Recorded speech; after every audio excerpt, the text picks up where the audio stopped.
Well, good evening and welcome to Tucker Carlson tonight, and happy Friday. All the good stuff happens on Friday. The news stacks up and we finally get answers, and we have some tonight.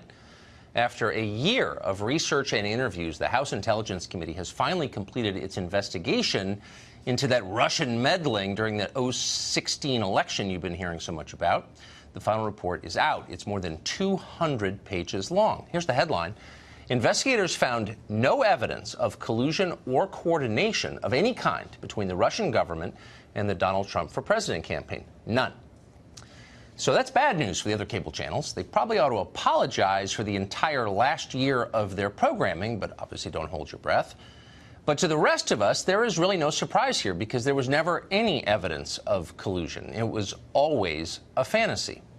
By the way, the report does not offer any evidence that the Russian government directed the hacking of the DNC's servers or John Podesta's Gmail account either.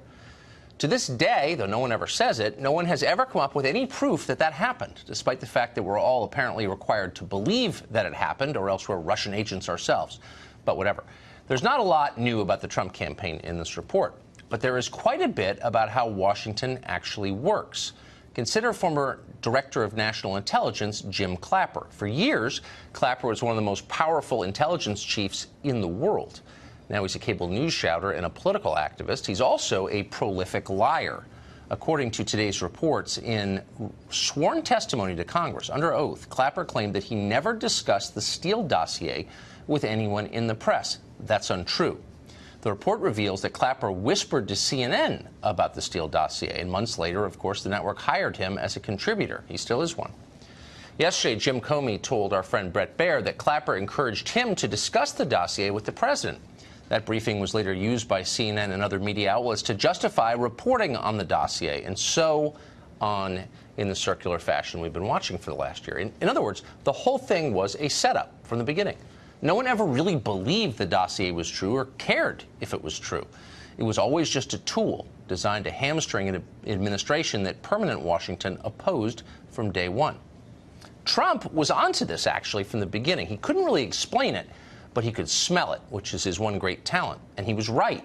Of course, he was attacked mercilessly for suggesting the so-called intel community might not be on the level. How dare he do that, they yelped on CNN. They're public servants. They dedicated their lives to keeping you safe, blah, blah, blah, blah, blah. Actually, they're just people. Some of them are great people. Some of them are rotten and unethical. Some would gladly use leaks, deception, and innuendo to reverse the results of an election. Most people understand this, and that's why the phrase deep state is suddenly part of the public conversation. John Brennan is part of the reason, by the way. Brennan is the former head of the CIA, and like Jim Clapper, he's an accomplished and enthusiastic liar. Like Clapper, he's begun a second career as a political activist.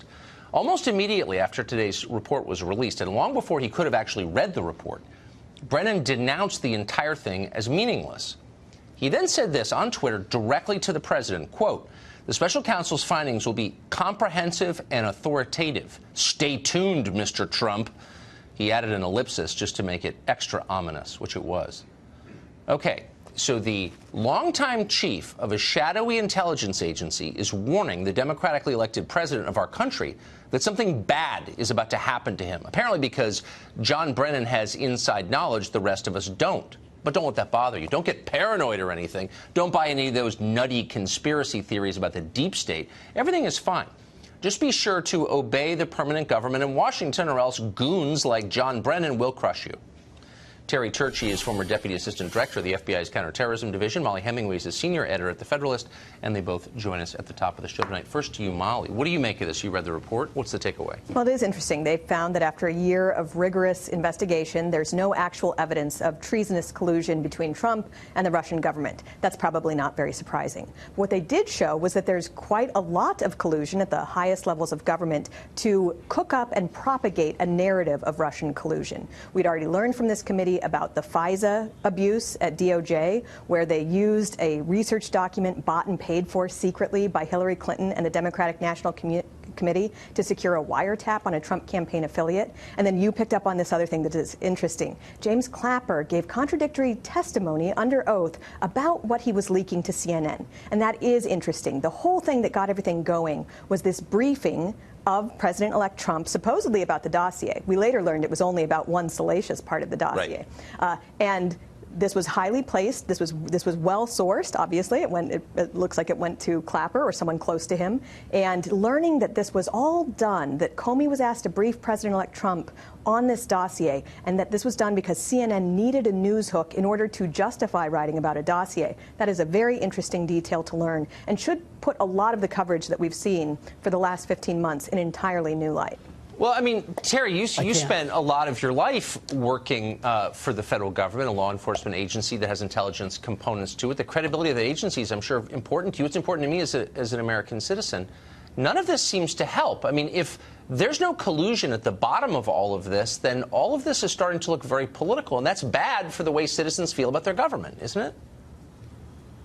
Absolutely. And when you look at this, the real dangerous part of this, and the part that should scare every one of us, you just named them, the heads of the major intelligence and investigative agencies in the United States, the CIA, the FBI, the NSA, all of these people at the top appear to have had just one goal in mind, and that was to be anti-Trump and to make trouble for him after he became the president. I think it's really interesting that all of this idea of unmasking, for example, didn't really start up until after he became elected. And I think that everybody thought, and I think Molly and you and I would not even be sitting here today and talking had Hillary Clinton won the election and Donald Trump lost. I think this whole thing about Russian collusion would have vanished somewhere. But really, that was a shock to the system. And so something had to be done, because they had to make sure that they impugned Trump so that they could maybe be on the way to regain some sort of power again. I really think we have reached a point in America where we don't like to talk about this, and we weren't supposed to talk about it for years. But the Democratic Party is important. It's part of our two-party system. But it has gone so far to the left that you're seeing all of these kinds of practices and things going on that make you think that maybe the Democratic Party is the party that has a real problem with people who have penetrated it. Maybe the Russians have, maybe the Cubans have, maybe the Chinese have. But there's a lot of indicators here that all of these arrows keep going back in that direction, and they're up to their eyeballs in all of these things that we're told were supposed to make Trump look bad and look like he was colluding with the Russians, which is not the case. Right. Well, maybe they just don't believe in democracy, and so when the results don't go their way, they try to undermine them. I'm really bothered by this tweet in the larger behavior of John Brennan. I don't understand why a former CIA director would send out a tweet, in effect threatening the president and suggesting that he knows something about the Mueller investigation that the rest of us don't. It's almost designed to convince the rest of us the deep state is real. It does almost seem like it was designed that way. It's also been a pattern for him. I don't know if you remember, about a year and 3 months ago, when Donald Trump was critical of intelligence agencies and intelligence community in general, a lot of people said, you better stop it or they will get back at you. And then shortly thereafter, this briefing occurred. It was immediately leaked to CNN, and the entire Russia narrative really got going. And this was a hysteria that has caused quite a bit of emotional and financial impact on the United States, including the setting up of a special counsel. And you know, we learned this week that James Comey did admit that he had been sharing classified information with multiple people. He claims it's not a leak when he shares classified information with people for some reason that makes sense to him, but that for the rest of us would be criminal leaking. And that this involves Comey, Clapper, Brennan's highly partisan tweets and highly threatening tweets. They're ominous. And then they leak the transcript of the president's conversations with foreign leaders. I just, Terry, want to end with you, since, again, you've spent a lot of your life working at high levels of government. You don't seem like a conspiracy nut or a crazy person, just the opposite. I don't think that I am. But are you starting to think that there is a kind of loose conspiracy of intent among permanent bureaucrats in Washington? It seems that way.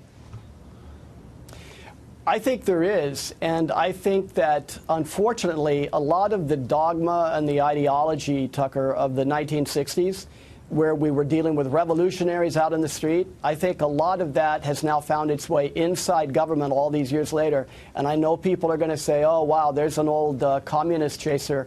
But that's what it looks like to me. It looks like the words that were used then are the words that are used now. People may not realize it, but if you look at the prairie fire ideology written by Bill Ayers and several other people back in the 1970s, The chief strategy to deal with infiltrating and then overthrowing eventually the United States government is called the resistance. And if you go into the detail of that 181 pages, if you really want to, the words come back and have a real strong meaning and a real ring, because they're everything we hear today: fascism, racism, Native American injustice. Yeah, no, I remember. All of these things are back, and now they're back, but the people that are using them are in a political party, I think, behind the scenes, trying to do everything they can to convert us in the direction of socialism. And our intelligence agencies that are supposed to protect us seem to be part of that now. The baby boom took over, so none of this should surprise us.